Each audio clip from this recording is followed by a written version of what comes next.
अस्सलाम वालेकुम नाजरीन।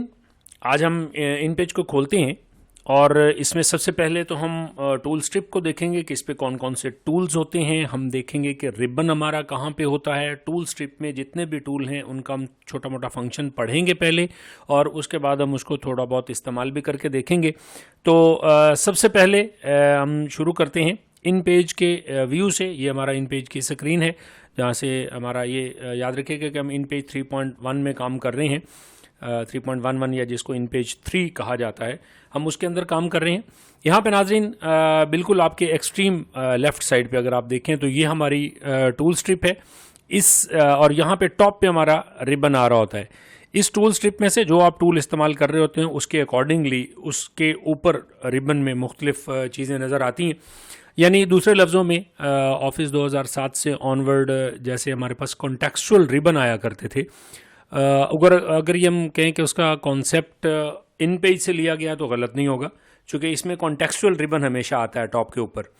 और जो भी काम आप यानी कर रहे होंगे, जो टूल आपने लिया हुआ है उस टूल से मुतल्लिक सारे कमांड्स जो हैं वो इसमें ऊपर यहाँ पे रिबन में नज़र आ रही होती हैं। तो सबसे पहले नाजरीन हम चलते हैं, हम जायज़ा लेते हैं जो हमारे टूल्स हैं इनका। ये हमारी टूल स्ट्रिप है, हम इसको जूम इन कर लेते हैं। इसके सारे टूल्स के हम नाम भी देखते जाएंगे, साथ साथ हम इसका फ़िलहाल एक छोटा सा जायज़ा लेते हैं कि ये किस फंक्शन के लिए इस्तेमाल होता है। बाद में हम इसको इस्तेमाल भी करके देखेंगे कि ये किस तरह से वर्किंग में आएगा। यहाँ पे नाजरीन सबसे पहले हमारे पास एरो टूल है। इस एरो टूल का पर्पज़ ये है कि हम इसको मुख्तलिफ ड्राइंग ऑब्जेक्ट्स जो है उनको सेलेक्ट करने के लिए इस्तेमाल करते हैं। इसके बाद दूसरा हमारे पास आई बीम टूल है। बाज़ लोग इसको हैंड टूल बोलते हैं, लेकिन इसका प्रॉपर नेम जो है वो आई बीम टूल है। और इसका इस्तेमाल किया जाता है नाजरीन टेक्स्ट या पिक्चर्स को एडिट करने के लिए। यानी हमारे पास जो मुख्तलिफ बॉक्सेस में हम पिक्चर्स भी लगाते हैं, बॉक्सेस के अंदर टेक्स्ट भी होते हैं, यानी पिक्चर बॉक्स हैं या टेक्स्ट बॉक्स हैं, उसके अंदर जो कुछ कंटेंट है उसको जब आपने एडिट करना है तो आई बीम टूल को इस्तेमाल करेंगे। याद रखिएगा जितने भी बॉक्सेस होंगे, चाहे वो ग्राफिक बॉक्सेस हैं या हमारे पिक्चर बॉक्सेस हैं या टेक्स्ट बॉक्सेस हैं, उनकी सिलेक्शन के लिए या उनकी अपनी प्रॉपर्टीज़ के लिए, बॉक्स की प्रॉपर्टीज़ के लिए हम एरो टूल यूज़ किया करेंगे। लेकिन जो उसके अंदर कंटेंट है, खा वो पिक्चर बॉक्स में पिक्चर है या टेक्स्ट बॉक्स के अंदर टेक्स्ट है, उसको जब आपने एडिट करना है तो फिर उस सूरत में आप आई बीम टूल इस्तेमाल करेंगे। इसके बाद नाजरीन हमारा जो नेक्स्ट टूल है ये है रोटेशन टूल। रोटेशन टूल को हम इस्तेमाल करते हैं मुख्तलिफ ऑब्जेक्ट्स को किसी ख़ास एंगल पे अगर हम रोटेट करना चाहें। और ये सारे ऑब्जेक्ट इसी तरह, टेक्स्ट बॉक्स भी जो है वो एक ऑब्जेक्ट होता है, पिक्चर बॉक्स है, ग्राफिक बॉक्स है, ये सारे के सारे हमारे मुख्तलिफ ऑब्जेक्ट्स हैं। इनकी रोटेशन के लिए हम रोटेशन टूल इस्तेमाल करेंगे। इसके बाद अगला है हमारा text linking tool. Text linking tool में अगर आप देखें तो एक जंजीर की दो कड़ियाँ बनी हुई हैं। इसका पर्पज़ ये होता है, टेक्स्ट बॉक्सेस जो होते हैं ये टेक्स्ट बॉक्स लिंकिंग टूल है, दो टेक्स्ट बॉक्सेस के अंदर ओवरफ्लो होने वाले टेक्स्ट को लिंक करता है। यानी एक टेक्स्ट बॉक्स आपने बनाया, उसमें टेक्स्ट जो आपने लिखा वो उस टेक्स्ट बॉक्स से जब बढ़ेगा तो आप चाह रहे हैं कि वो दूसरे टेक्स्ट बॉक्स में जाके राइट होना शुरू हो जाए। इस काम के लिए हम हमेशा टेक्स्ट बॉक्स लिंकिंग टूल इस्तेमाल करेंगे। और इसी लिंक को अगर आपने ख़त्म करना हो तो आप D link text box tool इस्तेमाल करेंगे। इसका मकसद होता है, यहाँ पे अगर आप देखें कि इसके सिंबल में भी नज़र आ रहा है कि दोनों कड़ियों को अलग अलग कर दिया गया। यानी अगर आपने उन दोनों टेक्स्ट बॉक्सेस के दरमियान जो आपने लिंक बनाया था उसको ख़त्म करना चाहें तो D link text box tool जो है ये इस पर्पज़ के लिए इस्तेमाल होता है।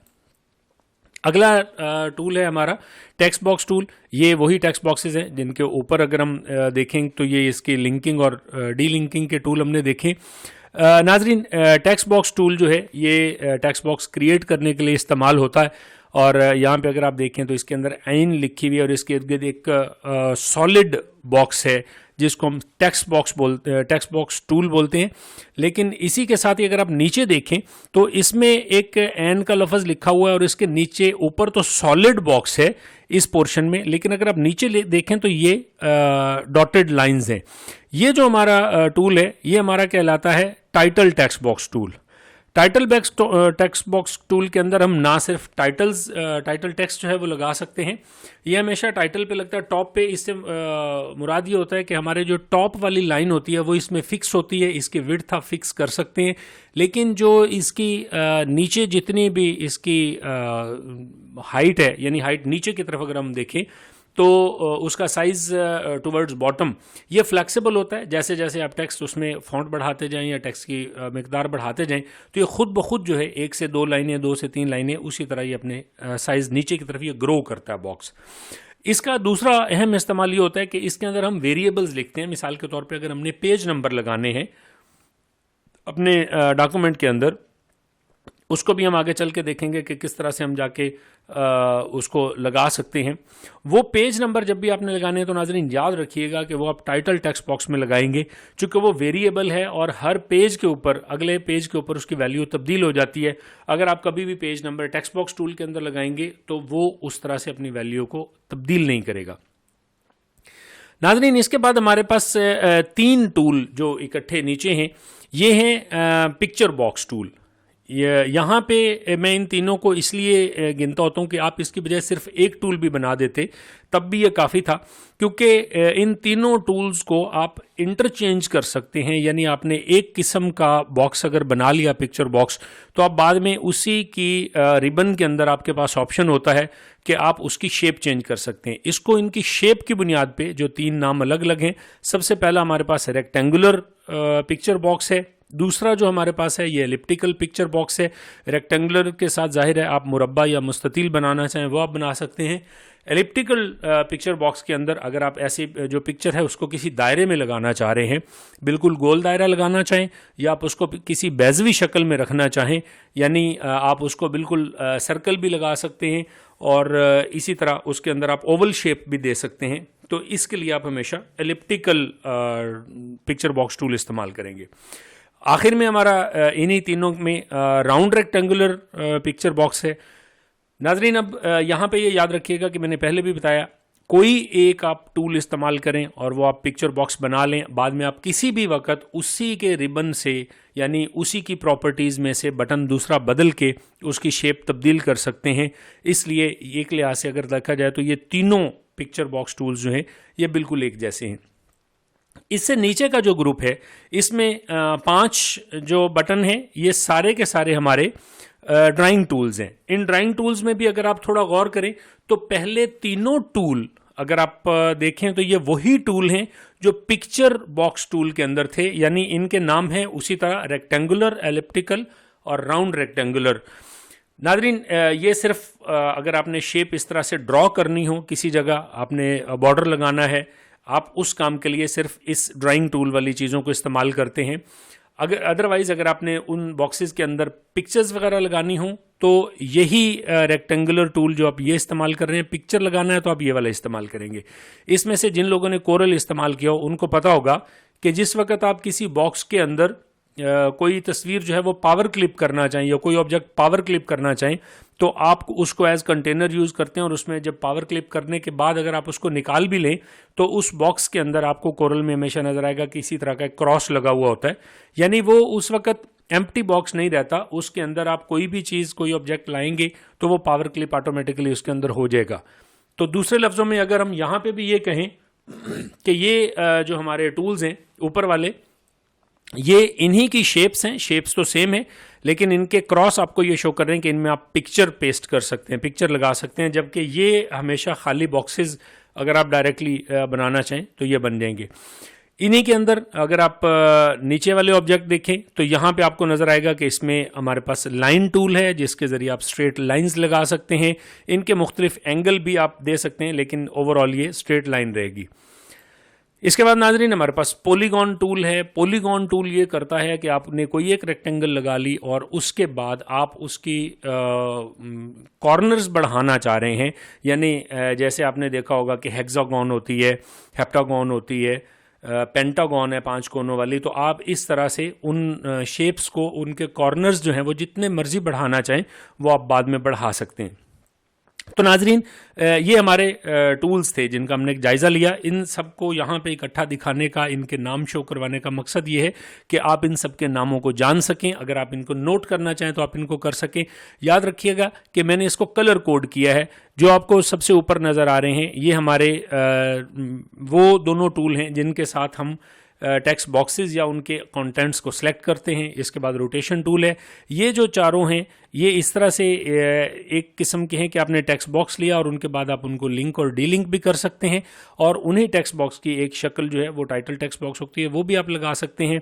यहाँ पे ये येलो वाले जो आपको नज़र आ रहे हैं ये तीनों हमारे पिक्चर बॉक्स टूल हैं। ये ऑरेंज वाले इन्हीं की शेप में हमारे ड्राइंग टूल हैं, लेकिन ओवरऑल ये पांचों के पांचों हमारे ड्राइंग टूल हैं। तो अब नाजरीन हम चलते हैं वापस इन पेज में। इन पेज के अंदर हम इन टूल्स को इस्तेमाल करके देखते हैं। यहाँ पे मैंने नाजरीन इन पेज के अंदर कुछ टेक्स्ट पहले से पेस्ट कर रखा है ताकि हमें बाद में इसके दौरान टाइम ना ज़्यादा लगे। इसको अगर आप गौर करें, ये जो मैंने शायद पिछले लेसन में भी ये जिक्र किया था कि इन पेज कोई भी टेक्स्ट जो है डायरेक्ट पेज के ऊपर नहीं लिखता, बल्कि उसके अंदर पिक्चर बॉक्स जो टेक्स्ट बॉक्स लगाता है उस टेक्स्ट बॉक्स के अंदर हम टेक्स्ट लिख सकते हैं।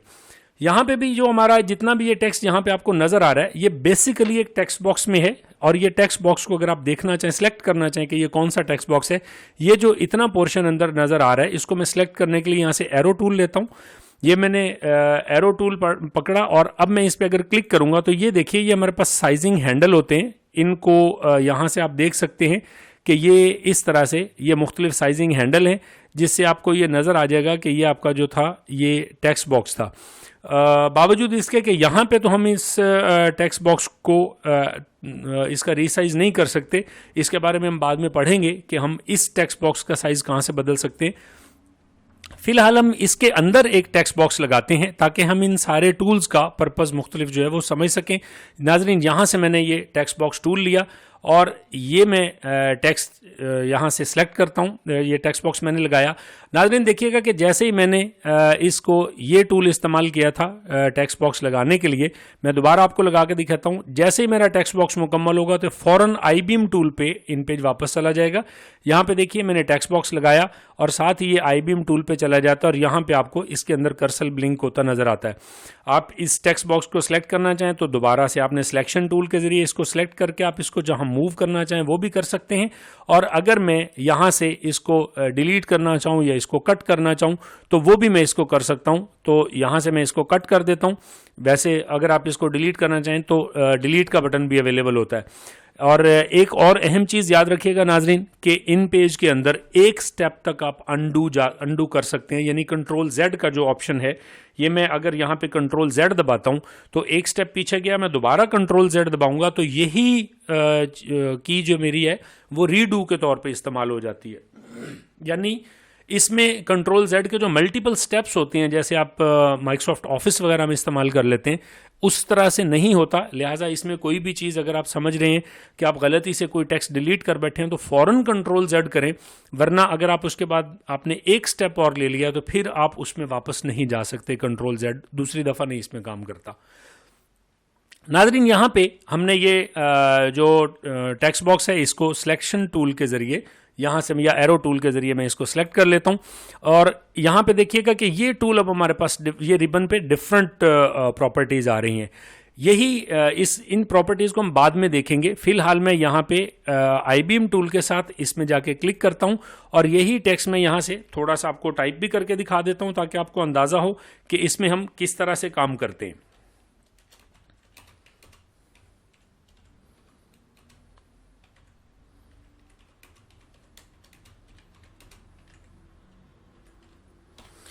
ये नाजरीन यहाँ पे देखिए कि मैंने वही टेक्स्ट जो मैंने यहाँ पे टाइप किया था वो मैंने इधर पेस्ट कर दिया है, इसमें दोबारा टाइप कर दिया।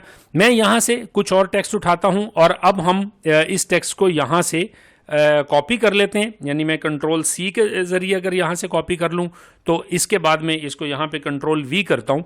यहाँ पे नाज़रीन आपको एक दिखाना ये मकसद है कि जब भी आपके टेक्स्ट बॉक्स के नीचे रेड लाइन आ रही है तो ये इस बात को शो कर रही है कि आपका जो टेक्स्ट है वो इस टेक्स्ट बॉक्स से ज़्यादा था, वो इसमें पूरा नहीं आ रहा।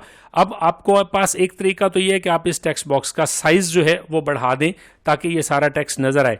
यहाँ तक देखिए कि जैसे ही मैं इसको उस साइज़ तक लेके जाता हूँ टेक्स्ट बॉक्स को कि इसका टेक्स्ट इसमें पूरा आए, वहाँ पे जाके ये रेड लाइन नीचे वाली ख़त्म होती है, वरना ये रेड लाइन मुसलसल आती रहेगी। यहाँ पे आप देखें कि ये जहाँ पे मैंने टेक्स्ट बॉक्स लगाया पीछे वाला टेक्स्ट जो है वो वहाँ से गायब हो जाता है, यानी उसके इर्द गिर्द, इसको हम रन अराउंड बोलते हैं, इसके बारे में हम बाद में बात करेंगे। अब यहाँ पे इस टेक्स्ट बॉक्स के अंदर जैसे मैंने दिखाया आपको कि जैसे मैं इस टेक्स्ट बॉक्स को बढ़ाता हूँ या इसका साइज़ जो है कम ज़्यादा करता हूँ तो ये टेक्स्ट फिट आता है, तो रेड लाइन ख़त्म होती है। मैं इसको यहाँ पे रख के आपको दिखाता हूँ कि अब अगर मैं ये चाहूँ कि ये जो ओवरफ्लो टेक्स्ट है यहाँ पे मैं एक और टेक्स्ट बॉक्स बना दूँ तो ये टेक्स्ट जितना भी इसमें पूरा नहीं आ रहा ये इसके अंदर चला जाए। तो यहाँ पे नाज़रीन मैंने ये लिंक जो हमने उस वक्त बात की थी कि टेक्स्ट बॉक्स लिंकिंग टूल हमारे पास अवेलेबल होता है, इसको आप यहाँ से सिलेक्ट करेंगे और इसके पोर्शन से या जो इसका एंडिंग पोर्शन है इसमें मैंने क्लिक किया और अब मैं इस बॉक्स के अंदर जैसे ही क्लिक करूंगा तो देखें कि अंदर माउस सिर्फ ले जाने पे ही वो लिंकिंग वाला जो है वो आइकन आ गया। मैं इस पर क्लिक करता हूं तो यहाँ पे देखिए कि ये टेक्स्ट यहाँ से जो ओवरफ्लो हो रहा था वो सारा दूसरे टेक्स्ट बॉक्स में चला गया। यहाँ पे नाजरीन इसमें ये याद रखिएगा कि ये जो निशान नज़र आ रहे हैं ये प्रिंटिंग में नहीं आएंगे, ये उस वक्त तक आपको नज़र आ रहे हैं जिस वक्त तक आपने ये लिंकिंग टूल सेलेक्ट किया हुआ है। और इसके नज़र आने का मकसद ये है कि अगर आप इसमें मज़ीद कोई टेक्स्ट बॉक्स जोड़ना चाहें, यानी हमने यहाँ पे एक टेक्स्ट बॉक्स फ़र्ज़ करें इस जगह पे रख लिया और अब हम ये चाह रहे हैं कि इसका जो ओवरफ्लो है वो इसमें आए, तो अब इसका तरीकाकार ये है कि आप यहाँ से इस पर क्लिक करेंगे इसके आखिरी बॉक्स पे और इसको आप इसके अंदर ले जाके जैसे ही क्लिक कर देंगे तो ये दोनों दूसरा और तीसरा बॉक्स आपस में लिंक हो गया। इसमें नाजरीन याद रखिएगा कि जिस वक्त आप इसको डी लिंक कर रहे होंगे तो डी लिंक करते हुए जहां से आप इसको डी लिंक करेंगे, मैंने इसको इस जगह से डी लिंक किया तो यहाँ पे आपको नजर आएगा कि ये डी लिंक का टूल जो है मैंने सेकंड वाले बॉक्स में क्लिक किया, ये टेक्स्ट यहीं से इसमें जाना बंद हो गया। इसमें अगर कोई टेक्स्ट होता तो वो यकीनन इसके अंदर आगे फ्लो हो जाएगा, लेकिन इसका टेक्स्ट अब इसमें चूंकि दूसरे बॉक्स में नहीं जा रहा लिहाजा तीसरे के साथ भी इसका लिंक ख़त्म हो गया। यहाँ पे अगर आप इनकी कलर कोडिंग देखें तो जिन बॉक्सेस को आपने लिंक कर दिया होता है उसका पहला बॉक्स जो है वो उसका लेफ्ट कॉर्नर जिस कलर का होता है वो आखिरी लिंक तक जो बॉक्स है उसके बॉटम राइट कॉर्नर का भी वही कलर होता है। मैं दोबारा से यहाँ पे आपको ये लिंक करके दिखाता हूँ, यानी अगर मैं इस जगह को लिंक कर दूँ इसके साथ तो देखिएगा कि ये स्टार्टिंग ग्रीन बॉक्स यहाँ पे है और एंडिंग ग्रीन बॉक्स हमारा तीसरे बॉक्स के एंड पे जाके शो हो रहा है, यानी ये मैं दिखा रहा है कि ये तीनों बॉक्स लिंक्ड हैं। अब मैं यहाँ से आपके सामने कुछ टेक्स्ट उठाता हूँ और इस टेक्स्ट को मिसाल के तौर पे हम इसका ये सारे का सारा टेक्स्ट यहाँ से डिलीट कर देते हैं और इसमें हम थोड़ा बड़ा टेक्स्ट डालते हैं ताकि हमें ये पता चल सके कि ये तीसरे बॉक्स तक किस तरह से जाएगा। तो मैं यहाँ से ये दो लाइंस उठाता हूँ और इसको मैंने यहाँ पे कंट्रोल V करके पेस्ट किया और अब आप देखें कि ये सारे का सारा टेक्स्ट हमारा तीसरे बॉक्स तक भी जा रहा है। तो इसी तरह अब हम इनको अगर डीलिंक करना चाहें तो इनमें आप वापस एक एक करके क्लिक करते चले जाएं। ये हर बॉक्स का अब आप देखेंगे कि अलग अलग कलर हो गया, इसका मतलब है कि इनके आपस में इस वक्त कोई लिंक नहीं है। तो ये तो नाजरीन था हमारा लिंकिंग और डीलिंकिंग की टूल की हद तक। अभी अगर हम देखें इसमें हमारे पास जो रोटेशन का टूल था इसके ज़रिए आप इस बॉक्स को पकड़ लें तो आप इसको भी रोटेट कर सकते हैं। इसके अलावा आप कोई भी बॉक्स जो है उसको अगर आप रोटेट करना चाहें तो वो आप इसी तरह इसको वापस इसके ओरिजिनल इन्हीं रोटेशन टूल्स के ज़रिए रोटेट भी कर सकते हैं। और यहाँ पे प्रॉपर्टीज़ में से मैं जाता हूँ और यहाँ पे मैं 0 लिख के एंटर करता हूँ तो ये वापस बिल्कुल स्ट्रेट हो जाएगा, यानी ये 360 या 0 डिग्री के ऊपर वापस आ जाएगा।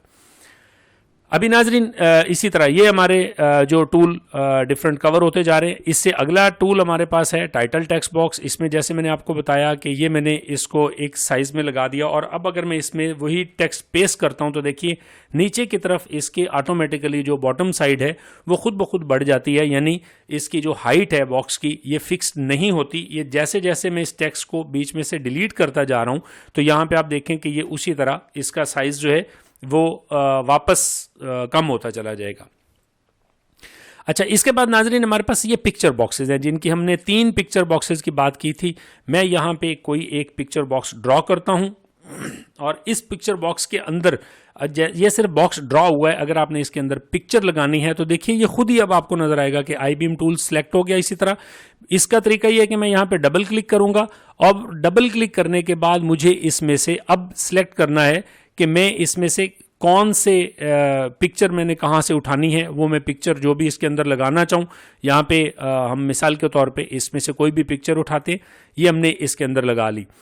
इसी तरह नाजरीन मैंने आपको पहले बताया था कि ये एलिप्टिकल जो पिक्चर बॉक्सेस हैं, अगर आप मैं ये कहूँ कि इनमें से कोई एक टूल भी होता तो गलत बात नहीं थी, ये भी काफ़ी था। ये बात मैं वाकई अभी आपके सामने करके दिखाता हूँ कि ये हमारा रेक्टेंगल बॉक्स था, और अगर हम इसको यहाँ से देखें, मैं इस बॉक्स को यहाँ पे सिलेक्शन टूल के ज़रिए या जो हमारा एरो टूल था उसके ज़रिए सेलेक्ट करता हूँ तो हमारे पास यहाँ पे ऑप्शन आते हैं, ये रेक्टेंगल, ये एलिप्टिकल और ये राउंड रेक्टेंगल। तो नाजरीन वही बात जो मैंने आपको पहले अर्ज़ की थी कि इनमें से कोई एक भी बॉक्स होता तो वो काफ़ी था। यानी ये आपके सामने नज़र आ रहा है कि मैंने एलिप्टिकल टूल यूज़ किया था। अब इसी तरह एरो टूल के साथ अब यहाँ पे देखें कि मैं इसको इन तीनों शेप्स में किसी भी वक्त कन्वर्ट कर सकता हूँ बाद में। इसके बाद नाजरीन आती हैं ये शेप्स जो मैंने आपको बताया था कि इसमें हम सिर्फ ये ग्राफिक बॉक्सेस होते हैं, इसके अंदर कोई तस्वीर नहीं होती, कुछ नहीं होता। आप जस्ट इनको बतौर बॉक्स किसी भी जगह पे लगाना चाहें आप इसको लगा सकते हैं। ये हमारा रेक्टेंगल है टूल। इसके बाद हमारा ये एलिप्टिकल या राउंड है। इसके अंदर अगर आप यहाँ से मैं शिफ्ट की दबा लूँगा तो शिफ्ट के साथ ये बिल्कुल गोल रहेगा। जैसे इस टूल की अगर हम बात करें तो अगर आप ये चाह रहे हैं कि बिल्कुल स्क्वायर लगे तो आप इसको यहाँ पे तो ये बिल्कुल फ्लो में किसी भी जगह रेक्टेंगल बना सकता है, लेकिन अगर मैं शिफ्ट दबा लूँगा तो ये बिल्कुल स्क्वायर होगा, दोनों साइडों पे इसका साइज़ बराबर बढ़ेगा। इसी तरह ये हमारे पास राउंड रेक्टेंगल टूल है। ये भी इसी तरह अगर आप चाहें कि बिल्कुल इक्वल इसकी हाइट और विड्थ रखनी है तो शिफ्ट के साथ आप दबाएंगे, अदरवाइज शिफ्ट दबाए बगैर अगर आप इसको माउस के ज़रिए ड्रैग करेंगे तो जिस साइज़ पे आप इसको रेक्टेंगल बनाना चाहें वो आप बना सकते हैं। ये नाजरीन जैसे हमने बोला था कि ये हमारे पास लाइन टूल है, इसके ज़रिए आप डिफरेंट लाइन्स लगा सकते हैं, और इन लाइन्स को अगर आप यहाँ पर देखें कि आप किसी भी एंगल पे इस तरह से मोड़ सकते हैं। अगर मैं शिफ्ट दबा लूँगा तो ये बिल्कुल फ्री फ्लोटिंग लाइन है, यानी मैं इसको यहाँ पे लगा रहा हूँ तो इसकी बजाय अगर मैं इसको ये शिफ्ट के साथ दबाऊं तो मैं इस एंगल पे किसी भी एंगल पे इसको लगा सकता हूं। अगर मैं शिफ्ट नहीं दबाता और उसके बगैर लगाता हूं तो ये देखिएगा ये 0 डिग्री और उसके बाद ये 45 डिग्री, ये 90 डिग्री, इस तरह से ये 45 डिग्री इसमें जमा करता चला जाएगा, और ये इस तरह से 45 डिग्री के एंगल पे किसी भी जगह आप इस लाइन को लगा सकते हैं। इसके बाद नाज़रीन हमारा इसमें आखिरी टूल है जिसको हम पॉलीगॉन टूल बोलते हैं। ये देखिए इसमें सबसे पहले आपने चाहे तो आप इसी तरह रेक्टेंगल लगाएं या शिफ्ट के साथ आप इसको, इसमें शिफ्ट काम नहीं करेगा क्योंकि इसके अंदर एग्जैक्टली आप किसी एक साइज, हाइट और विड्थ इसकी फिक्स नहीं करना चाह रहे होते।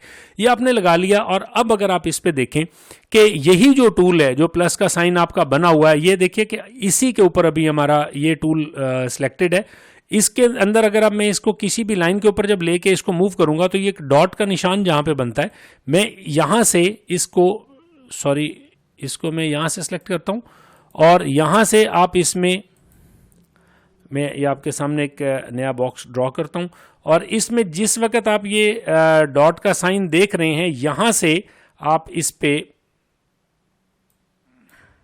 माजरत ये काम नहीं कर रहा, मैं इसको दोबारा से आपके सामने कर देता हूं। ये नाजरीन इसमें हमने एरो टूल लेना था, वो मैंने नहीं लिया था, इस वजह से ये काम नहीं कर रहा था। ये मैंने एरो टूल लिया, और यहाँ पे ये देखिए कि इसका मैं कोई भी मल्टीगॉन बनाना चाहूँ, यानी इसमें मैंने 6 कोने बनाने हैं, इस तरह से आप इसमें मल्टीगॉन जो हैं वो बना सकते हैं, जितने भी आप इसके अंदर एजेस बनाना चाहें। तो ये था नाजरीन हमारा टूल स्ट्रिप, जिसके हमने सारे टूल्स इस्तेमाल करके देखे हैं। अगली दफ़ा इंशाल्लाह ताला हम इनकी मज़ीद हर टूल के अंदर जो डिफरेंट प्रॉपर्टीज़ हैं उनको भी इस्तेमाल करेंगे, उसके बारे में पढ़ेंगे। इस दौरान आपका कोई भी सवाल हो वो आप हमें ज़रूर भेजें, हम उसका जवाब देंगे। बहुत बहुत शुक्रिया। अल्लाह हाफिज़।